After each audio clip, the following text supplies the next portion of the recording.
সেদাই রে আগে মারে কাথাম হিরি ওগে উনা মেতে এপিল জিবে কাথা হির বাজোগে দেলায়ার মিথাও দেলাসের গাতে জিবে তালাগে আলাঙি বগি জুদে কথা ল্যাংরর জিবি বারে জগে।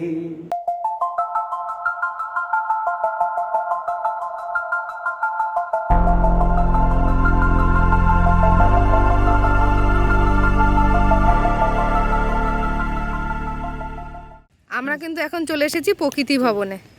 এবার আস্তে আস্তে আমরা কিন্তু এগিয়ে যাব প্রকৃতি ভবনের দিকে। এখানে কিন্তু বেশ ভালোই ঠান্ডা 12টার সময়। আমার কিউটি পাই এখন জ্যাকেট পরে নিচ্ছে, আমার তো ঠান্ডা লাগছে। কিউটি পাই দিয়ে আমার তো ঠান্ডা লেগেছে, বুঝতে পারছিল না। আসার সময় বলছিল যে হাফ হাতা সোয়েটারটা পরে যায়, আনছি না এটাই পরে চলো। ঠান্ডা লাগছে তোমার? না, ভিডিও করছে, বিরক্ত করবো না। চলো আমরা আস্তে আস্তে এগিয়ে যাই প্রকৃতি ভবনের। আমরা এখন রয়েছি প্রকৃতি ভবনের সামনে দাঁড়িয়ে। এখানে প্রত্যেকদিন সকাল 9টা থেকে বিকেল 5টা পর্যন্ত কিন্তু এই প্রকৃতি ভবন ঘোরা থাকে। তাহলে চলো আমরা কিন্তু এবার ঘুরে দেখে নিই প্রকৃতি ভবনটা কীরকম।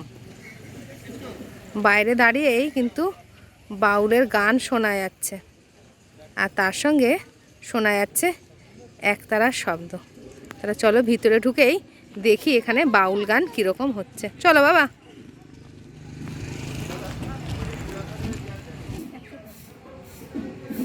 এখানে এন্ট্রি ফি রয়েছে। এন্ট্রি ফি কত গো? 30 টাকা। আর ফটোগ্রাফির জন্য 20 টাকা। আর 6 বছরের নিচে বাচ্চাদের লাগে না।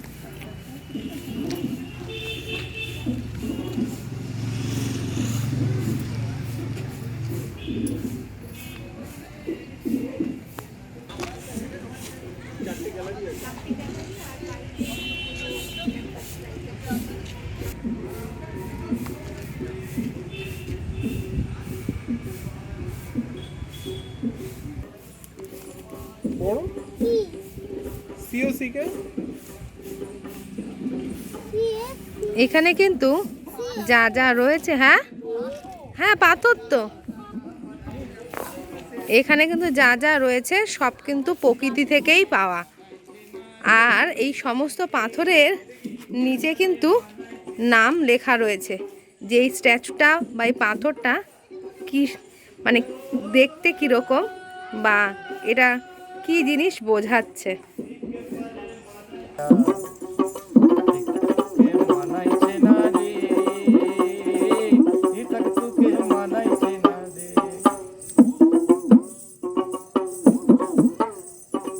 নদীর ধারে শিমুলের গাছ, নদীর ধারে শিমুলের গাছ, নানা পাখির বাসা রে, নানা পাখির বাসা। কাল সকালে ফুটিবে ফুল, মনে বড় আশা রে, মনে বড় আশা। ওই কালো মেয়েটার মন মজেছে, গলায় দেব মালা রে, গলায় দেব মালা।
হ্যাঁ হয় নিশ্চয়ই।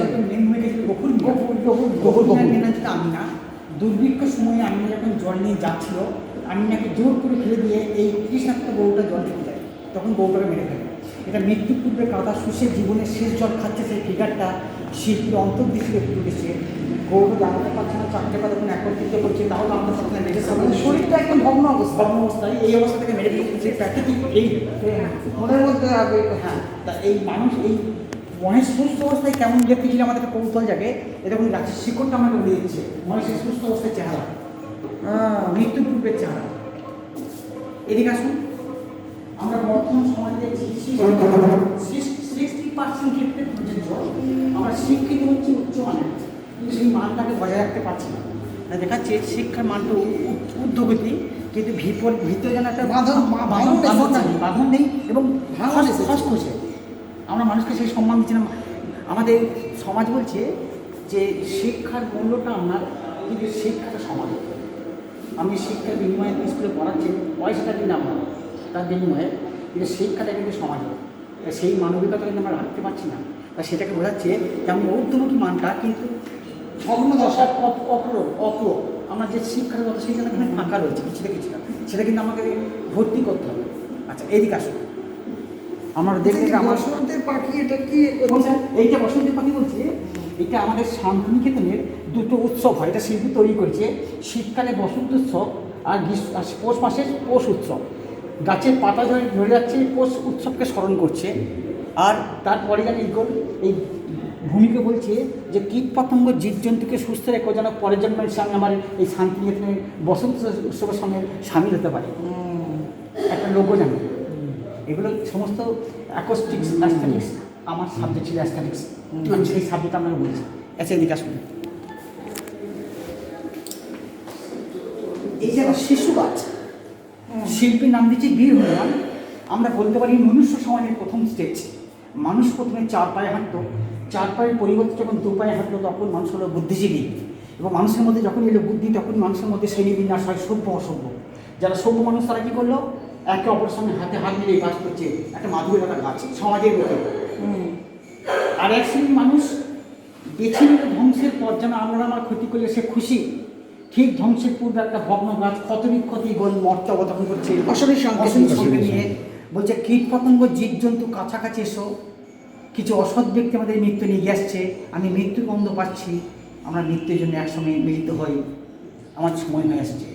একটা অসৎ সংকেত, যেই অসৎ সংকেতের সঙ্গে সঙ্গে আকাশে বোম লাভ করছে অসৎ ব্যক্তি আমাদের মারার জন্য হলোকাস্ট, যেটা বর্তমানে ইসরায়েল হামাসে চলছে, যেটা জাপানে হয়েছিল, ছবি দিয়ে দিয়েছে। ঠিক যখন বিশ্বে এর অবস্থা, তখন তার বিপরীত প্রতিক্রিয়া মানুষের, দেখুন একটা হাত নিয়ে মুখে বিকৃত এসছে, এই বিপরীত প্রতিক্রিয়া। ঠিক যখন বিশ্বে এই সিচুয়েশন, তখন একটা গাছের ডালে সাদা পায়রা বসছে, এটা একটা ডাল বন্দুক, ওইটাকে বাঁশ গাছের গোড়া যেন হেলমেট, যেন পায়রা বলছে শান্তির প্রতীক নিয়ে farewell to all, farewell to arms, অর্থাৎ যুদ্ধ বিদায় নাও, যেন বোঝাবার চেষ্টা করছে যে মানুষ, তোমরা সমাজের শ্রেষ্ঠ জীব, সুস্থ হও, ধ্বংস থেকে শেষ করো। কারণ সমাজের মধ্যে শ্রেষ্ঠ জীব তোমরা, তোমরা যদি বিশ্বকে ঠিক না রাখো তাহলে কিন্তু বিশ্ব থাকবে না। শান্তির প্রতীক আনছে, অশনির সংকেত, না শান্তির প্রতীক, শান্তির প্রতীক। হ্যাঁ, কিন্তু মানুষের কথা কিন্তু শুনল না, শুনলো যুদ্ধক্ষেত্রে একটা ঘোড়া অর্জুন গাছ, সেও যেন পঙ্খিরা ঝরে মানুষ তার কাছে নিয়ে পড়েছে।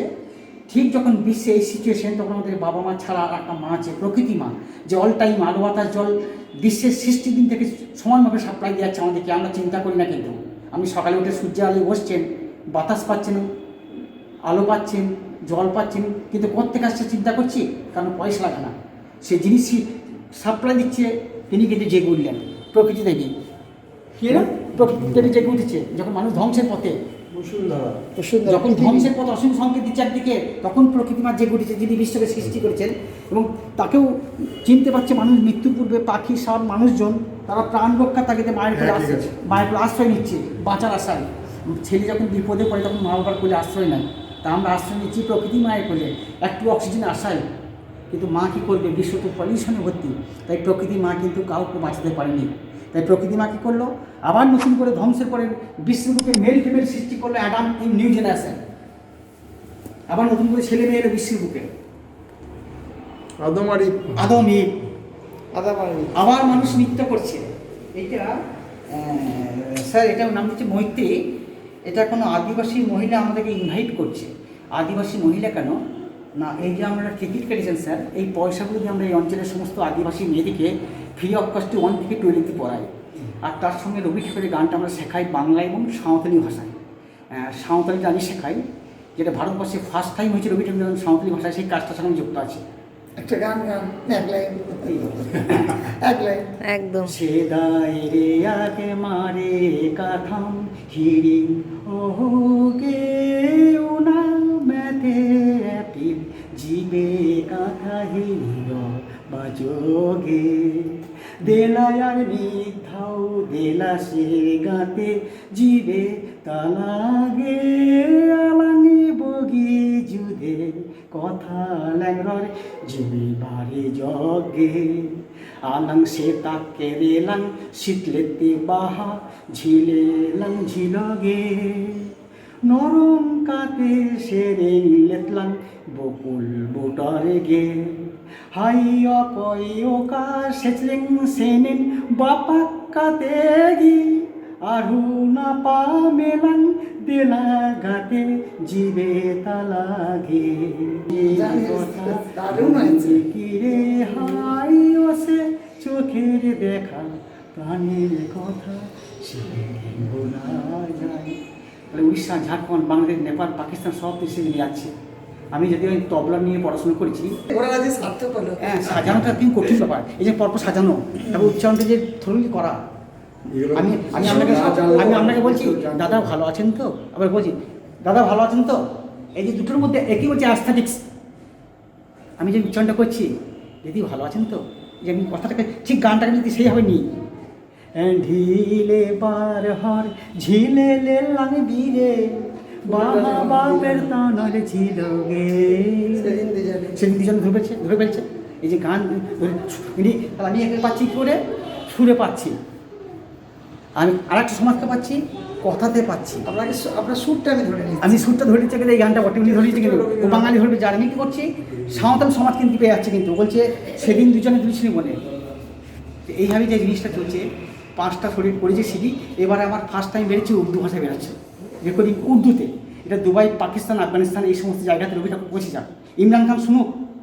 এখন 1.5 মাস আগে দ্রৌপদী মুর্মু চকিত হরিণ, এই হরিণটার পিছন দিকে তাকিয়ে আছে, এর অর্থ বলছে মানুষের বয়স হলে মানুষের ক্ষমতা কমে, স্পিড কমে না। কেউ যদি ভাবে ভদ্রলোকের বয়স হয়ে গেছে, কোনো অস্তিত্ব নেই, সে কিন্তু বোকা।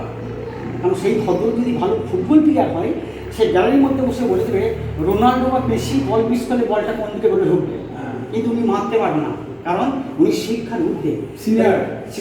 তাই হরিণটা বলছে পিছন দিকে তাকিয়ে, জমির যেমন সীমানা আল, বাড়ির সীমানা পাঁচিল, আমাদের প্রত্যেকের সীমানা জন্ম থেকে মৃত্যু। চলার কথা আমরা কেউ কোনোদিন ভাববেন না যে আস্তে আস্তে আমাদের বয়স হয়ে যাচ্ছে, আমরা পৃথিবীতে অকেজ হয়ে পড়ছি। আপনি যেদিন ভাববেন সেদিন থেকে কিন্তু আপনাকে বিভিন্ন শত্রু আক্রমণ করবে, রোগ আক্রমণ করবে। তা শিক্ষা দীক্ষা যেটা পেয়েছেন, চেষ্টা করবেন মৃত্যুর আগে দিয়ে সমন্তরাল রাখতে। যেহেতু হরিণটা তার সমস্ত এখন প্যারালভাবে কর্মটা করে গেছে, তাই মৃত্যুর পূর্বে পেছন দিকে তাকিয়ে দেখছে সে মুক্ত, তার কোনো শত্রুর এই সাইকোলজি। সে বলছে আমি যদি পশু হয়ে মৃত্যুকে জয় করতে পারি, আপনি মানুষ হিসাবে কানে পিছিয়ে পড়বেন। জীবনে বাঁচতে গেলে আপনার বহু প্রতিবন্ধকতা আসবে, জয় করার দায়িত্ব আপনার। তাই বলছে আমাদের সামনে আমি মৃত্যুর পূর্বে একটা জিজ্ঞাসা চিহ্ন রেখে গেলাম, আমি যদি পশু হয়ে পারি আপনি কেন পারবেন না? আপনার বয়স হবে, আপনার বহু প্রতিবন্ধকতা আসবে। এটা তো ট্র্যাডিশন, তো শুধু আপনার এখানে কি প্রত্যেকেরই। এটাকে আপনাকে ঈশ্বর কিন্তু আমাকে সেই সহ্য করার ক্ষমতা দেবে, কিন্তু মানুষ যখন কোনো অসুখ হয় না, সেটা সহ্য করার ক্ষমতা কিন্তু দেয়। কিন্তু হবে এইটা একটা শেওড়া গাছ, বিভূতিভূষণ বন্দ্যোপাধ্যায়ের পথের পাঁচালী করেছি। সেই পথের পাঁচালীতে ইন্দির ঠাকুরের একটা চরিত্র ছিল, ইন্দির ঠাকুর, তাকে অনুকরণ করছে শেওড়া গাছ। এটা অরিজিনাল চেহারা, এটা ছবিটা তার, এই ছবিটা। হরির দিন তো গেল সন্ধ্যা হলো, পার করা মানুষের থিম। এইটা সমুদ্রের একটা ঢেউ, সমুদ্রের ঢেউগুলো কিন্তু পরপর থাকে, এক একটা ঢেউ এক একটা জেনারেশন। এই ঢেউটা বলছে আমি যেমন এইখানে 2 সেকেন্ডের অতিথি, আমরা কিন্তু প্রতিটি মানুষ বিশ্বের বুকে অতিথি, কিন্তু আসবে 100 বছরে। এই সময়ের মধ্যে কিন্তু আমাদের সমস্ত সুযোগগুলো কিন্তু একবার করে আসবে। কী কী সুযোগ? যেমন ধরুন স্কুল ফাইনালে এইচএস, বিএ, এমএ, পিএইচডি বা অফিসের কোনো কর্ম, সঠিক কর্ম সঠিক সময়ে করতে না পারলে আমাকে যেমন পিছনের ঢেউটা ঠিক যে জায়গাটা নেওয়ার জন্যে আমাদের অন্তরালে কিন্তু প্রত্যেকের পিছনে চাপ আছে। এই টাইমের সুযোগটা না নিলে কিন্তু সুযোগটা কিন্তু আমরা অন্য রকম নিয়ে নেবেন। আমরা বিশেষ করে স্টুডেন্টদেরকে বলি, ধরি মামুলি গিয়ে বলছি, এই যদি কোনো স্কুলের স্টুডেন্ট হয় বা জীবনের চলার পথে ও কিন্তু এগিয়ে যাচ্ছে সমুদ্রের সন্ধানে, ওর যখন কোনো প্রতিবন্ধকতা আসে, নদী যেমন গতি পরিবর্তন করে, ওকে কিন্তু গতি পরিবর্তন করতে হবে, কারণ জীবনে কিন্তু প্রচুর প্রতিবন্ধকতা আসবে। আর ওর কিন্তু দুপাশে বাঁধ আছে, কিন্তু সেই বাঁধটা কিসের বাঁধ? হৃদয়ের বাঁধ। কোন হৃদয়? এক পাশে বাবা, এক পাশে মা। আর কেউ নাই। না। ওর যদি কোনো স্কুলে বা কলেজে বা কোনো কর্মস্থলে একটা যে কাজটা ওর পক্ষে করা ঠিক নয়, ও কিন্তু সেই কাজটা, ও কিন্তু আগে বুঝবে যে এই কাজটা আমি করছি এটা ঠিক নয়, ও কিন্তু আগে বুঝবে। তখন কী করতে হবে? তখন কিন্তু হৃদয়ে কিন্তু এই বাঁধে আটকা পড়বে যে আমি এই কাজটা করছি, বাবা মা কী বলবে। সঙ্গে সঙ্গে ওকে করতে হবে কি, নদী যেমন গতি পরিবর্তন করছে, কারণ তার টার্গেট সমুদ্রের সন্ধান, ওকে গতি পরিবর্তন করতে হবে, তবে কিন্তু সঠিক জায়গায় পৌঁছাবে। সমুদ্রে গিয়ে হ্যাঁ, ও যদি উঠে চলে আসে তাহলে কিন্তু বিপদ আসন্ন এবং সমুদ্রের সন্ধান পাবে না। কারণ ওর জন্য সুযোগ কিন্তু সামনে দাঁড়িয়ে আছে, কিন্তু অনলি ফর ওর জন্য, কিন্তু বিলুপ্ত নদী। ঠিক আছে, ওকে কিন্তু যেতে হবে সেখানে, পৌঁছাতে দিতে কিন্তু ওর। এটা কিন্তু ঈশ্বর যদি ও জন্মগ্রহণ করেছে, যখন বাচ্চাটাকে দেখলেন না, ওর কিন্তু সুপ্ত অবস্থায় সমস্ত গুণগুলো দিয়ে দিয়েছে। ওই বাচ্চাটা কিন্তু বাবা মাকে সাইন দিচ্ছে, কিন্তু এখন দেখো বাবা মা যদি, যেমন ডাক্তার যদি বুঝতে পারে যে রোগটা কি, লোক ভালো হয়ে যায়, তা বাবা মা যদি বুঝতে পারে যে সেটা আমার কোন দিকে ন্যাট রয়েছে, একটু অ্যাবজর্ব করতে হবে, তাহলে কী হবে, ও কিন্তু গন্তব্যস্থানে সঠিক জায়গায় কিন্তু নিয়ে যাবে। ওর বাবা মা বা আমরা বিস্তার তো করি না, আমরা করছি ছেলে যখন একটু থেকে উঠলো না, কিছু ইংরেজি বই দিয়ে একটা ইংরেজি নিয়ে পাঠিয়ে দিলাম, নিয়ে ছেলে বড় হয়ে গেলেন, একটা হাই স্কুলের টিচার হলো, শেষ, ওই জীবনটা কিন্তু শেষ হলো। কিন্তু হতে পারতো লতা মঙ্গেশকর, হতে পারতো ফিদা হোসেন। গাইডেন্সও হ্যাঁ, এগুলো সমস্ত কালেকশন করেছেন সুব্রত বসু। হ্যাঁ। উনি প্রথম জীবনে রাজীব গান্ধী পেয়েছিলেন, তারপরে পরবর্তী ক্ষেত্রে ভারতবর্ষের চিফ হয়েছিল কাস্টমসের। উনি বিগত 50 বছর ধরে ফসিল, স্টোন এবং উডের উপরে সমস্ত কালেকশন করে অন্তর্দৃষ্টিতে নামকরণ দিয়েছে। যেমন আমি যেগুলো ডিসকাস করছিলাম সেগুলো কিন্তু ওনার চিন্তা ভাবনাটাকে আমরা আরও ব্রাইট করার চেষ্টা করছি একটা সাবজেক্ট এস্থেটিক্সের মাধ্যমে। উনি একটাতে লিখে দিয়েছে, আমি সেগুলো আরও ব্রাইট করছি, মানুষের মধ্যে যেন ঢুকতে পারি, মানুষ যেন রবি ঠাকুরের ভাব প্রধান জায়গাতে এসে তার ভাবটাকে বুঝতে পারে। এটাই এখানকার কর্মধারা চলে আসছে আর কি। আর আপনার যে সমস্ত বক্তব্যগুলো ছিল একদম অথেন্টিক, মানে আপনি এত সুন্দরভাবে বুঝিয়েছেন না, মানে একটা সেকেন্ডের জন্য সত্যি মনে হলো যে না একটা দেখুন কথা বা বই পড়ে টিভি দেখে অনেক জ্ঞান হয়, কিন্তু অন্য একজন সামনে থেকে কারোর মুখ থেকে কোনো কথা শুনলে একদম হার্ট টাচিং হয়ে যায়। কথাগুলো সত্যি করে ভীষণ ভালো লাগলো, ভীষণ ভালো লাগলো। আর এত সুন্দরভাবে, হ্যাঁ একদম একদম একদম সত্যিকার এই জায়গাটা আসাটা একদম সার্থক হয়েছে। হ্যাঁ গান তো অসাধারণ গানটা করেছেন। না কিন্তু গায়ক না হোক, আপনি যা করেছেন খুব সুন্দর লাগলো গানটা। মানুষের মধ্যে আসুক রবি ঠাকুরের গান, কথার পথে যে একটা ভাব প্রধান গান এবং যে কি বলে স্পিরিচুয়াল ব্যাপারটা লুকিয়ে আছে, আধ্যাত্মিক ব্যাপার, সেটা সাঁওতাল ভাষায় মানুষ বুঝুক যে রবি ঠাকুর কেন বিশ্বকবি, রবি ঠাকুর কেন। আর ওই গ্যালারিতে কি আছে? ওই গ্যালারিতে আরো অনেক স্কাল্পচার আছে, যে সমস্ত ওখানেও কি বোঝানোর কেউ আছে? না ওখানে নেই। এখানে যেমন দেখাচ্ছি আপনাকে, হ্যাঁ ওই যে সামনে বাউল করছে, হ্যাঁ হ্যাঁ ওইটা বলছে কালপুরুষ। এই কালপুরুষ চির যুবক, তার মৃত্যু নেই। সে বলছে যার জন্য তুমি বিশ্বে এসছো তাকে মৃত্যুর আগে যদি সম্মান দাও, এটা তার প্রাপ্য। সে যদি সম্মান না পাই, তুমি সম্মান, কারণ এই বিশ্বের দরবারে কিন্তু প্রতিটি মানুষের একটা নিজস্ব জায়গা আছে, তার সেটা পাওয়া নৈতিক যেমন দায়িত্ব, আমার দেওয়া কিন্তু নৈতিক দায়িত্ব। একদম। এই সামনেটা বলছে প্রকৃতি দেবী। এই প্রকৃতি দেবী বিশ্বকে nitrogen, carbon dioxide, sulphur balance করে তৈরি করেছে। এর দিনের পর দিন আমরা বিশ্বকে বিষাক্ত করছি, যার পরিপ্রেক্ষিতে কোভিড-19 দেশে ঢুকে পড়েছিল। তাই যেন প্রকৃতি দেবী আমাদের সামনে বাইরে এসে বেরিয়েছে, বলছে তোমাদেরকে সাজিয়ে দিচ্ছি 80% অক্সিজেন, উপযুক্ত গাছপালা, 3 ভাগ জল দিচ্ছি, তোমরা বিশ্বকে রাখতে পারছো না। বাইরে থেকে কোনো রোগ এসে বিশ্বকে ধ্বংস করছে, ধ্বংস করে দিচ্ছে। তোমরা সচেতন হও, নইলে আরো কঠিন রোগ এসে বিশ্বকে ধ্বংস করবে, কারই কিছু করার নেই।